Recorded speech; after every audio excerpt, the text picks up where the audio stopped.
கிறிஸ்துக்கள் அன்பான தேவனுடைய பிள்ளைகளே, ஆண்டவரும் உலக இரட்சகருமான இயேசு கிறிஸ்து வினையற்ற நாமத்தினால உங்கள் எல்லாரையும் வாழ்த்தி ஆசீர்வதிக்கிறேன்.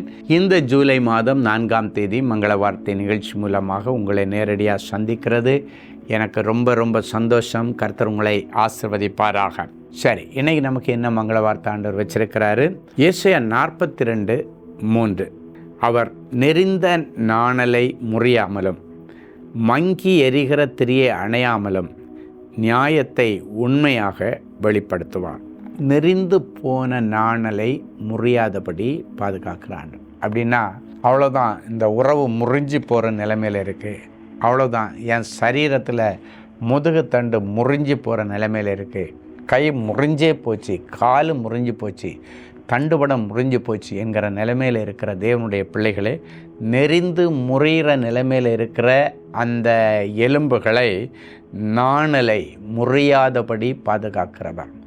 முறிகிற நிலைமையில் இருக்கிற உறவுகளை ஆண்டவர் முறியாமல் ஆண்டவர் தலையிட்டு கன்வின்சிங் ஏஞ்சலை அனுப்பி மறுபடியும் அந்த உறவை அழகாக கொண்டு போக கர்த்தர் உதவி செய்வார். யோசேப்பு மரியாளை ரகசியமாய் விலக்கிவிட தீர்மானிக்கும் பொழுது, அப்படின்னா அந்த உறவை முறித்து கொள்ள விரும்பும் பொழுது ஆண்டவர் நேரடியாக யோசேப்பை சந்தித்து உன் மனைவியாகிய மரியாளை சேர்த்து கொள்ள ஐயப்படாதேன்னு சொல்லி அந்த குடும்பத்தை சேர்த்து வைத்த ஆண்டவர் இன்றைக்கு நிறைய குடும்பங்களில் பிரிகிற நிலைமையில் இருக்கிற குடும்பங்களை, முறிந்து போகிற உறவுகள் உள்ள அந்த குடும்பங்களில் ஆண்டவர் தலையிட்டு, அது சகோதரர்களுடைய உறவு முறிவாக இருக்கலாம், கணவன் மனைவி உறவு முறிவாக இருக்கலாம், பிள்ளைகள் பெற்றோருடைய உறவின் முறிவாக இருக்கலாம்.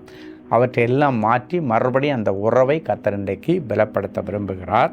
அது மட்டும் இல்லை, மங்கி எரிகிற திரியை அணையாமல் பாதுகாக்கிற ஆண்டவர். அப்படின்னா உங்கள் சரீரத்தில் எந்த உறுப்பும் மங்கி வேலை செய்யுது அப்படின்னா, மங்கி எரிகிற திரி அணைகிறதுக்கு அடையாளம்.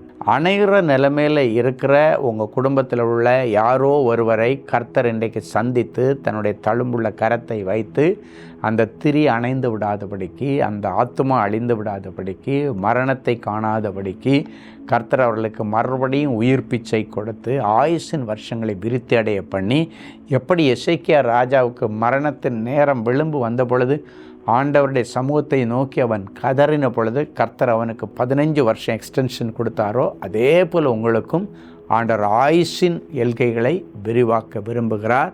மங்கி எரிகிற திரிகளை அணையாதபடிக்கு அந்த திரிகளை மறுபடியும் புதிதாய் மாற்ற விரும்புகிறார். பிரகாசமாய் எரிகிற திரிகளாக, நல்ல உன்னுடைய கிட்னி மங்கி எரிஞ்சிட்ருக்கிறா, அந்த கிட்னியை பிரகாசமாய் வேலை செய்ய வைப்பார்.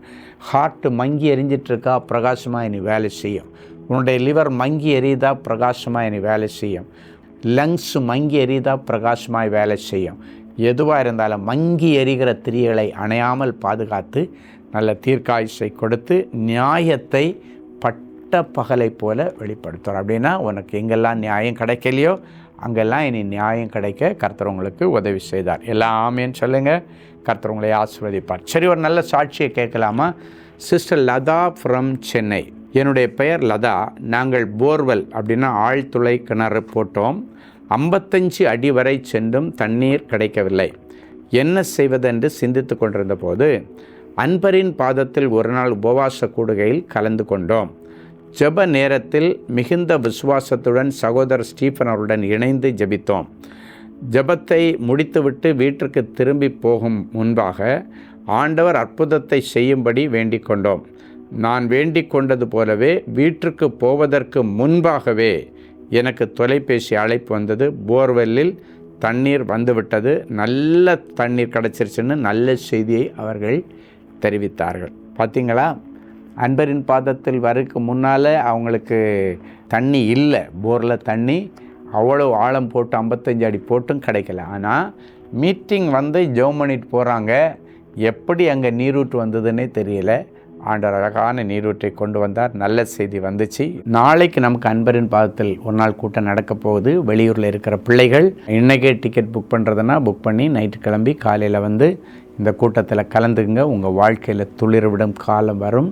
அடைக்கப்பட்ட கற்பங்கள் திறக்கும். எக்கச்சக்கமான சாட்சிகளை இந்த கூட்டத்தில் ஒவ்வொரு மாதமும் பார்த்துட்டு இருக்கிறோம். உங்கள் 10 நாள் நாளைக்கு மறக்காமல் வந்து ஆண்டவருடைய ஆசீர்வாதத்தை பெற்றுக்கொள்ளுங்கள். கண்களை மூடி ஜெபிப்போம். அன்பான ஆண்டவரே உமக்கு நன்றி. நெறிந்து போன நிலைமையில், முறிஞ்சு விழுகிற நிலைமையில் இருக்கிற என் பிள்ளைகளுடைய ஆசீர்வாதங்கள், என் பிள்ளைகளுடைய எலும்புகள், என் பிள்ளைகளுடைய உறவுகளை கர்த்தர் மறுபடியும் பலப்படுத்தி அது முறிந்து விடாதபடிக்கு பாதுகாத்து, உறவுகளை பாதுகாத்து, சரீரத்தை பாதுகாத்து, எலும்புகளை பாதுகாத்து, ஆசீர்வாதங்களை பாதுகாத்து தரும்படிக்கு நான் ஜெபிக்கிறேன். அது மட்டும் இல்லை, மங்கி வேலை செய்கிற என்னுடைய சரீரத்தில் உள்ள ஒவ்வொரு உறுப்புகளும் இனி பிரகாசமாய் வேலை செய்யட்டும். அணைகிற நிலைமையில் இருக்கிற என்னுடைய வியாபாரம் மறுபடியும் பிரகாசமாய் தொழில்விடும்படிக்கு நாங்கள் ஆசீர்வதித்து ஜெபிக்கிறோம்.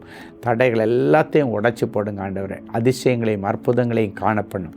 மங்கி எரிகிற உறுப்புகள், கிட்னியோ, லங்ஸோ, லிவரோ, பிரெயினோ, ஹார்ட்டோ, எதுவாக இருந்தாலும் சரி, அவைகள் எல்லாம் இன்றைக்கி பிறகு இனி பிரகாசமாய் வேலை செய்ய கர்த்தர் அவற்றை புதிதாய் மாற்றி அற்புதங்களை செய்வீராக. இப்பொழுதும் பிறந்த நாள் மற்றும் திருமண நாளை நினைவு கூறுகிற பிள்ளைகளை ஒரு விஷயம் உடைய கரத்தில் ஒப்பு கொடுக்கிறோம். நன்மையினால் உன் வாயை திருப்தியாக்குகிறார். சங்கீதம் 103:5 அவர்களுக்கு தீர்க்க தரிசனமாய் சொல்லி அவர்கள் சிரசில் வைத்து ஆசீர்வதிக்கிறீர். இந்த வருஷம் முழுவதும் அது அப்படியே பலிக்கட்டும். இயேசுவின் மூலம் பிதாவே, ஆமென். அன்பு தேவனுடைய பிள்ளைகளே, இந்நிகழ்ச்சியின் மூலம் நீங்கள் பெற்றுக்கொண்ட ஆசீர்வாதங்களையும் உங்கள் ஜெப விண்ணப்பங்களையும் அனுப்ப வேண்டிய முகவரி: தேவனின் அன்பு ஊழியங்கள், Vinayak avenue, OMR road, Okkiyam, Thoraipakkam, Chennai 600097. மேலும் 24 மணி நேர ஜெப உதவிக்கு 044-24547-999 மற்றும் 9941150999 என்ற எண்களுக்கு தொடர்பு கொள்ளுங்கள்.